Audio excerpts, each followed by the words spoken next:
The Autobiography of C.H. Spurgeon, Chapter 49. Early Wedded Life Continue. Sometimes we have seen a model marriage founded on pure love and cemented in mutual esteem. Therein the husband acts as a tender head, and the wife as a true spouse, realizes the model marriage relation, and sets forth what our oneness with the Lord ought to be. She delights in her husband, in his person, his character, his affection to her. He is not only the chief and the foremost of mankind, but in her eyes he is all in all. Her heart's love belongs to him, and to him only. She finds sweetest content and solace in his company, his fellowship, his fondness. He is her little world, her paradise, her choice treasure. At any time she would gladly lay aside her own pleasure to find it doubled in gratifying him. She is glad to sink her individuality in him, since she seeks no renown for herself, and his honor is reflected upon her, and she rejoices in it. She would defend his name with her dying breath. Safe enough is he where she can speak for him. The domestic circle is her kingdom, that she may there create happiness, and comfort is her life work, and his smiling gratitude is all the reward she seeks. Even in her dress she thinks of him. Without constraint she consults his taste, and considers nothing beautiful which is distasteful to him. A tear from his eye, because of any unkindness on her part, would grievously torment her. She asks not how her behavior may please a stranger, or how another's judgment may approve her conduct. Let her beloved be content, and she is glad. He has many objects in life, some of which she does not quite understand, but she believes in them all, and anything that she can do to promote them, she delights to perform.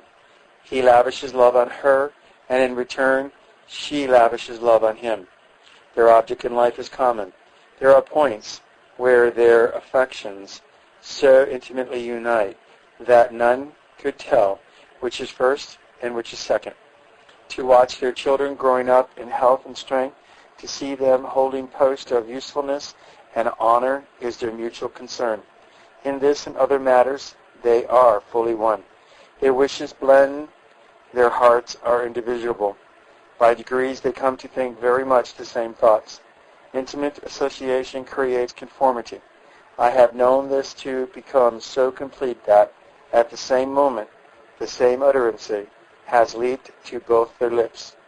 Happy man and happy woman. If heaven be found on earth, they have it. At last the two are so blended, so grafted on one stem, that their old age presents a lovely attachment, a common sympathy, by which its affirms are greatly alleviated, and its burdens are transformed into fresh bonds of love. So happy a union of will, sentiment, thought, and heart exists between them, that the two streams of their love have washed away the dividing bank and run on as one broad current of united existency till their common joy falls to the ocean of eternal happiness. C.H.S. There are one or two little pictures which memory has retained of events in that little front parlor, whose window looks into the road. I will try to reproduce them, though the colors are somewhat faded and the backgrounds blurred with age. It is the Sabbath, and the day's work is done. The dear preacher has had a little repast, and now rests in his easy chair by a bright fire, while on a low cushion at his feet sits his wife, eager to minister in some way to her beloved's comfort. "Shall I read to you tonight, dear?" she says, for the excitement and labor of the Sabbath services sorely try him, and his mind needs some calm and soothing influence to set it at rest. "Will you have a page or two of good George Herbert?" "Yes, that will be very refreshing, wifey. I shall like that." So the book is procured, and he chooses a portion, which I read slowly and with many pauses, that he may interpret to me the sweet mysteries hidden within the gracious words. Perhaps his enjoyment of the book is all the greater that he has thus to explain and open out to me the precious truths enwrapped in Herbert's quaint verse. Anyhow, the time is delightfully spent. I read on and on for an hour or more until the peace of heaven flows into our souls, and the tired servant of the King of Kings loses his sense of fatigue and rejoices after his toil. Another Sabbath night, and the scene is somewhat changed in character. The dear pastor is not only weary but sorely depressed in spirit. "Oh, darling," he says, "I fear I have not been as faithful in my preaching today as I should have been. I have not been as much in earnest after poor souls as God would have me be. O Lord, pardon thy servant. Go, dear," he continues, "to the study, and fetch down Baxter's Reformed Pastor, and read some of it to me. Perhaps that will quicken my sluggish heart." So I bring the book, and with deep sighs he turns the pages till he finds some such passage as the following: "Oh, what a charge have we undertaken, and shall we be unfaithful? Have we the stewardship of God's own family, and shall we neglect it? Have we the stewardship of God's own family, and shall we neglect it? Have we the conduct of those saints who must live forever with God in glory, and shall we be unconcerned for them? God forbid. I beseech you, brethren, lest this thought awaken the negligent. You that draw back from painful, displeasing, suffering duties, and will put off men's souls with ineffectual formalities. Do you think this is a holy usage of God's spouse, of Christ's spouse? Are the souls of men thought met by God to see his face and live forever in his glory, and are they not worthy of your utmost care, cost, and labor? Do you think so basely of the church of God, as if it deserved not the best of your care and help? Were you the keepers of sheep or swine? You might better let them go and say, they be not worth the looking after. And yet you would scarcely do so if they were your own. But dare you say so by the souls of men? I read page after page of such solemn pleadings, interrupted now and again by his stifled heart sobs, till my voice fails from emotion and sympathy. My eyes grow dim, and my tears mingle with his as we weep together, he from the smitings of a very tender conscience towards God, and I simply and only because I love him and want to share his grief. Not for a moment do I believe there is any real cause for his self-upbraidings, but as that is a matter between himself and his God, I can only comfort him by my quiet sympathy. The burden of the Lord is upon his heart, and he lets him feel the awful weight of it for a time, that the excellency of the power may be of God and not of man, who teaches like him.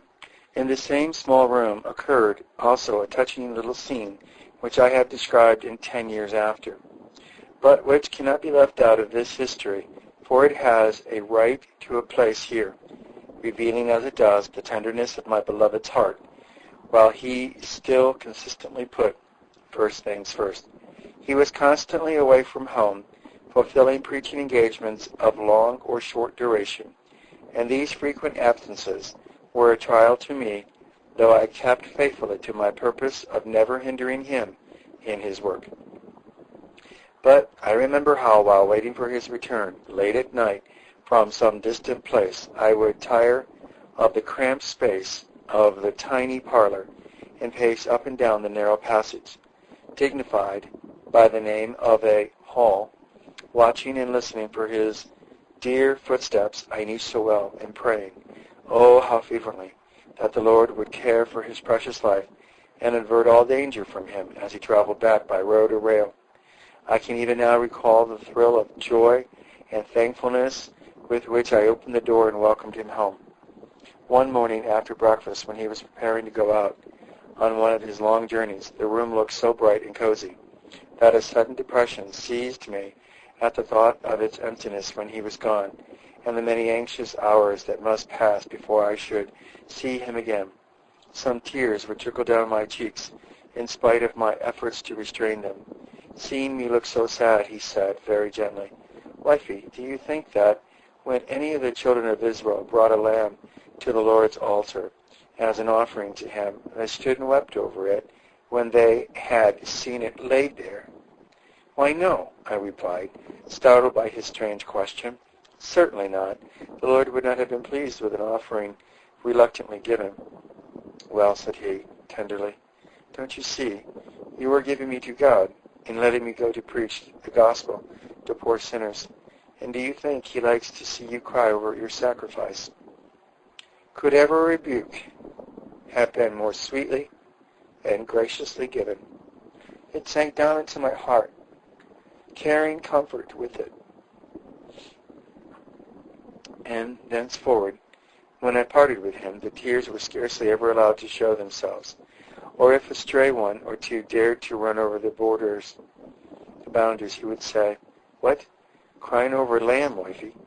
And this reminder would quickly dry them up and bring a smile in their place.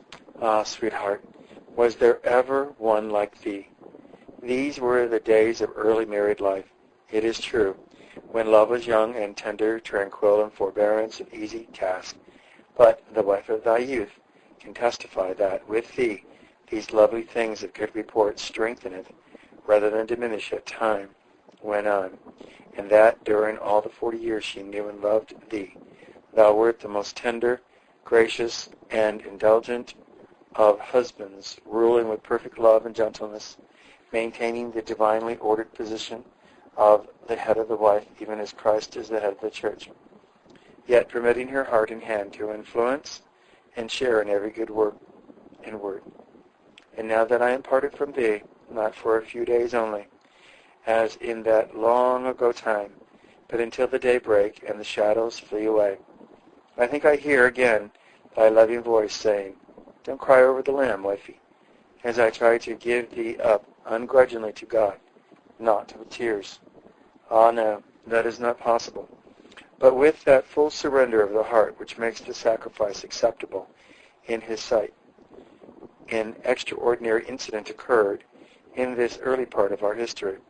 One Saturday evening, my dear husband was deeply perplexed by the difficulties presented by a text on which he desired to preach the next morning.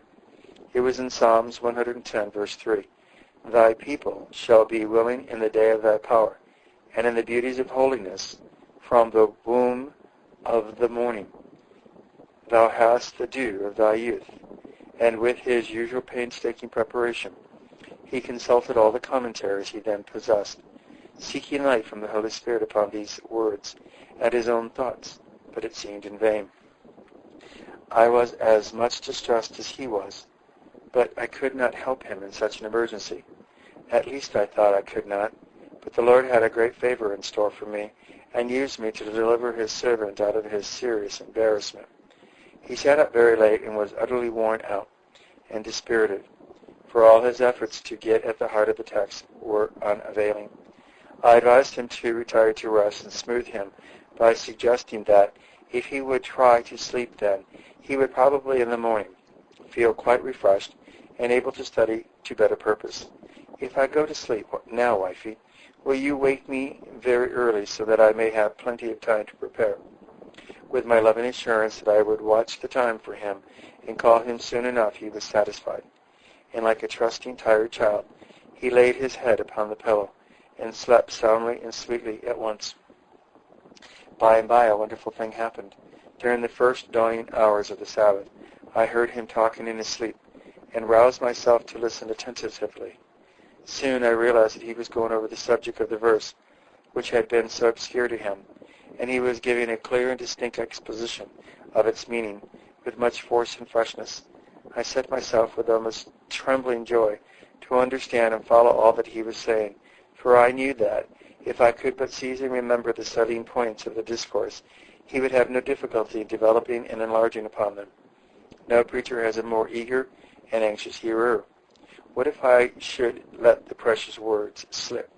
I had no means at hand of taking notes, so like Nehemiah, I prayed to the God of heaven and asked that I might receive and retain the thoughts which he had given to his servant in his sleep, and which were so singularly entrusted to my keeping. As I lay, repeating over and over again the chief points I wished to remember, my happiness was very great in anticipation of his surprise and delight on awakening. But I had kept vigil so long, cherishing my joy, that I must have been overtaken with slumber, just when the usual time for rising came, for he awoke with a frightened start, and seeing the telltale clock, said, "Oh, wifey, you said you would wake me very early, and now see the time. Oh, why did you let me sleep? What shall I do? What shall I do?" "Listen, beloved," I answered, and I told him all I had heard. "Why, that's just what I wanted," he exclaimed. "That is the true explanation of the whole verse. And you say I preached it in my sleep? It is wonderful," he repeated again and again. And we both praised the Lord with so remarkable a manifestation of his power and love. Joyful, my dear one went down to his study and prepared his God-given sermon. And it was delivered that same morning, April 13, 1856, at New Park Street Chapel. It can be found and read in Volume 2 of the Sermons, number 474. And its opening paragraph gives the dear preacher's own account of the difficulty he experienced in dealing with the text. Naturally, he refrained from telling the congregation the special details which I have here recorded. But many years after, he told the tale to his students at one of their ever-to-be-remembered Friday afternoon gatherings, and some of them still keep it fresh in their memories. About this time, I recall a visit to Stambourne, which I paid with my dear husband.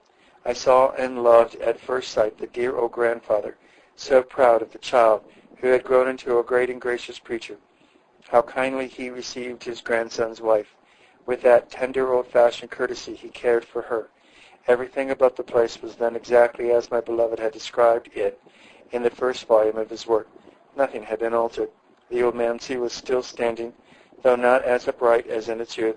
The ivy grew inside the parlor, and the old flowered chintz curtains still hung in their places, and the floor of the best bedchamber where we slept was as anxious to go out of the window as ever. Indeed, a watchful balancing of oneself was required to avoid a stumble or a fall.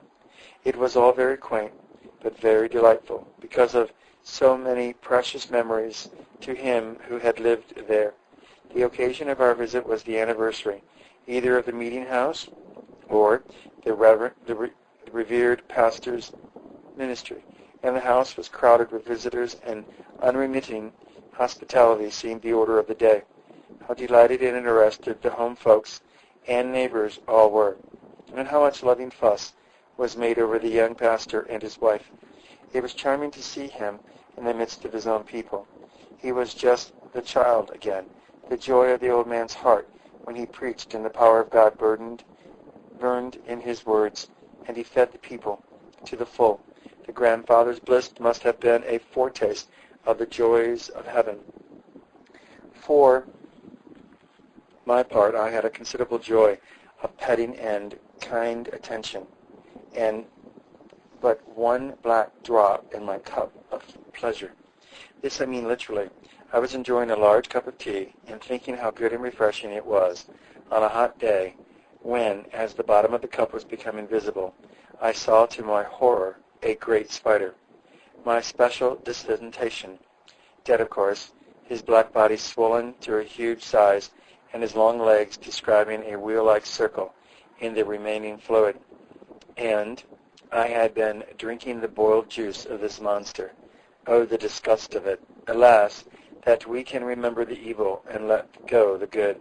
My beloved sermon is forgotten, but the spider has the power to make me creepy even at this moment. I make a passing reference to the birth of our twin boys in order to contradict emphatically a story supposed to be very witty, which was circulated extensively and believed in universally, but not at the time it was told, but through all the following years. It was said that my dear husband received the news of the addition of our household while he was preaching, and that he immediately communicated the fact to his congregation, adding in a scenario-comic way, "No more than others I deserve, but God has given me more." I am sorry to say there are persons still living who declare that they were present at the service and heard him say it. Now the truth is, the boys were born on Saturday morning, September 20th, 1856, and my dear husband never left the house that day, nor, so far as I know, did he ever preach on the seventh day at any time. So the statement at once falls to the ground disproved. But I think I have discovered how the legend was manufactured. Looking through the sermons preached near to this date, I find that on Thursday evening, September 25th, 5 days after the event referred to, Mr. Spurgeon delivered a discourse on behalf of the Aged Pilgrims Friends Society, and in the course of it made the following remarks. When we take our walks abroad and see the poor, we must be very thankless Christians who does not lift up his eyes to heaven and praises God thus, no more than others I deserve, but God has given me more. If we were all made rich alike, if God had given us all abundancy, we should never know the value of his mercies. But he puts the poor side by side with us to make their trials like a dark shadow, set forth the brightness which he is pleased to give to others in temporal matters. I have no doubt that some factious individual present at this Thursday evening service, and being aware of the baby's advent, on hearing these lines repeated, pounced upon them as the nucleus of an attractive story, linked the two facts in his own mind, and then proclaimed them to the world in an undivided verity. Most of the stories told of my dear husband's jocosness in the pulpit were stories, in the severe sense of the word, or possessed just so small a modicum of truth internally that the narrators were able, by weaving a network of extravagation and romance around them, to make a very presentable and alluring fiction. It was one of the penalties of his early position and gifts that, all through his life, he had to bear the cross of cruel misrepresentation and injustice. Thank God, that is all left behind forever. Though I am quite certain that the lines in question were not quoted by my beloved in public in reference to the double blessing God gave to us, I should scarcely be surprised if he made use of them when speaking to friends in private. His heart were full of joy and gratitude. It would be sure to bubble over in some childlike and natural fashion. I have quite recently received a letter from a lady in the country telling me of her visit to an old man, an ex-policeman, named Coleman, who, though bedridden, never tires of relating his memories of Mr. Spurgeon in those early days. He was stationed at New Park Street Chapel on special duty when the crowds came to hear the boy preacher, and he delights to tell how, after a short while, the street became so blocked that the chapel gates had to be closed and the people admitted 100 at a time.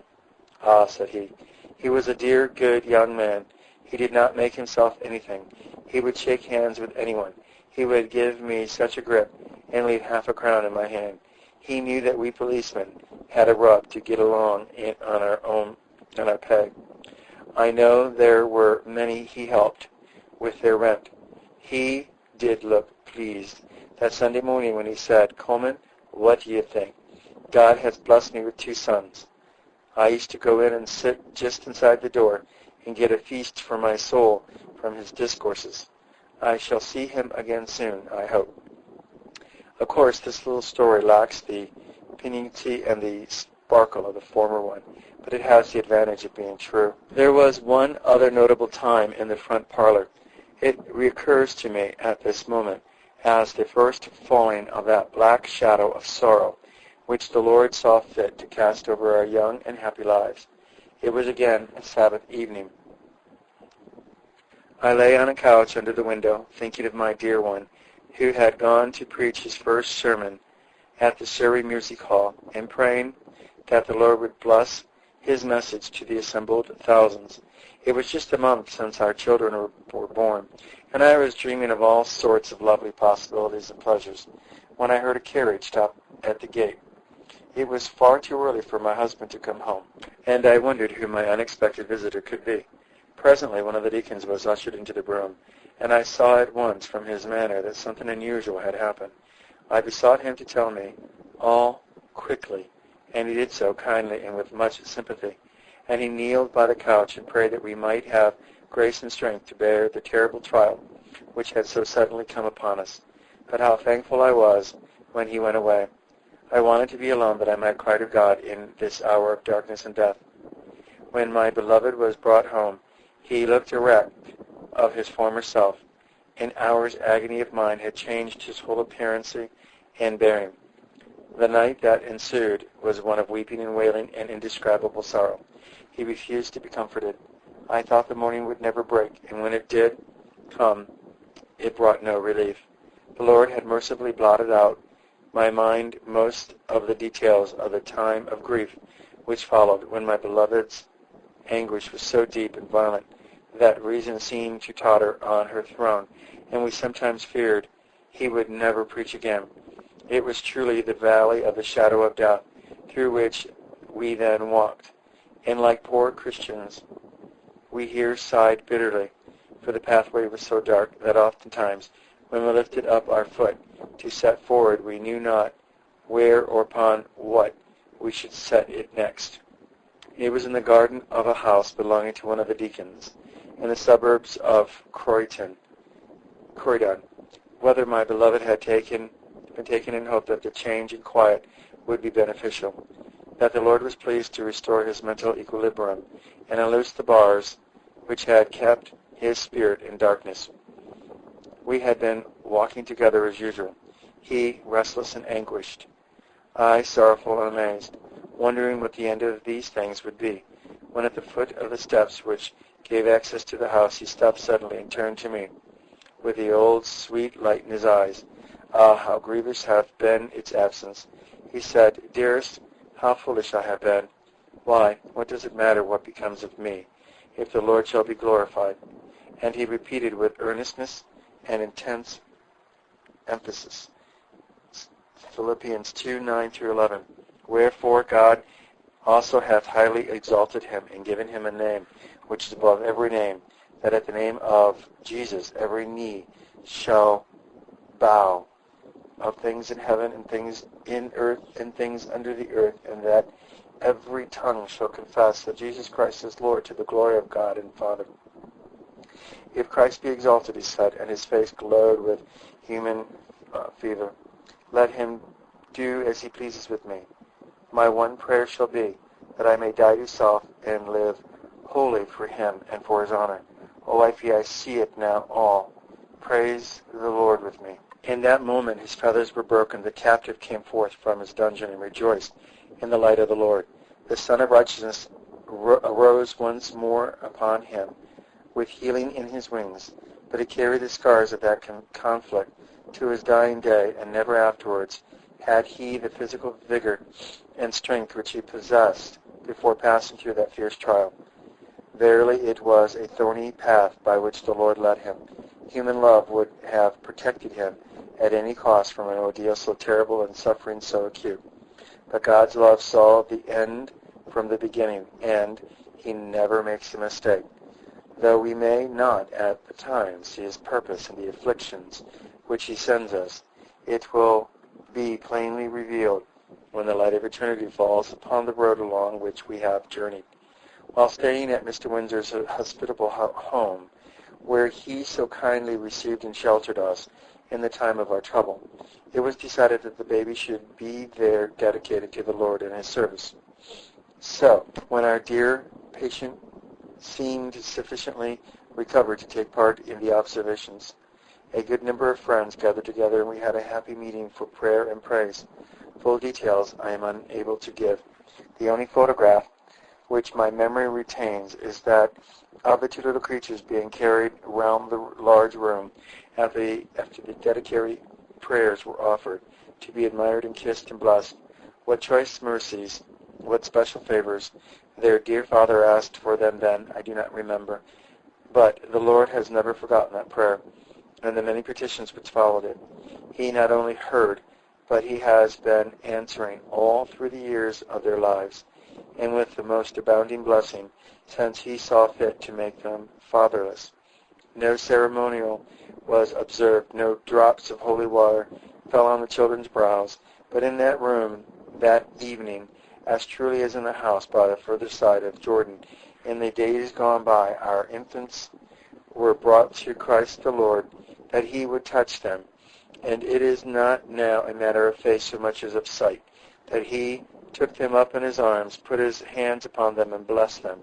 Ah me, it is not so many years ago since the elder of those twin boys brought his firstborn son to Westwood. And my beloved, in one of those tender outpourings of the heart which were so natural to him, gave the child to God, and not many months afterwards, God answered the prayer and took him to himself. One of the brightest, bonniest babies ever seen. He was the delight and expectation of our hearts. But the gift was claimed suddenly, and the child who was to have done, according to our ideas, so much service on earth, went to sing God's praises with the angels. I wonder sometimes whether the little ransomed spirit met and welcomed his warrior grandfather on the shores of the Glory Land. End of chapter 49, having been read by Peter John Parisi, also known as Brian Dean. None of my audios are copyrighted. Please feel free to make as many copies as you desire to the glory of God.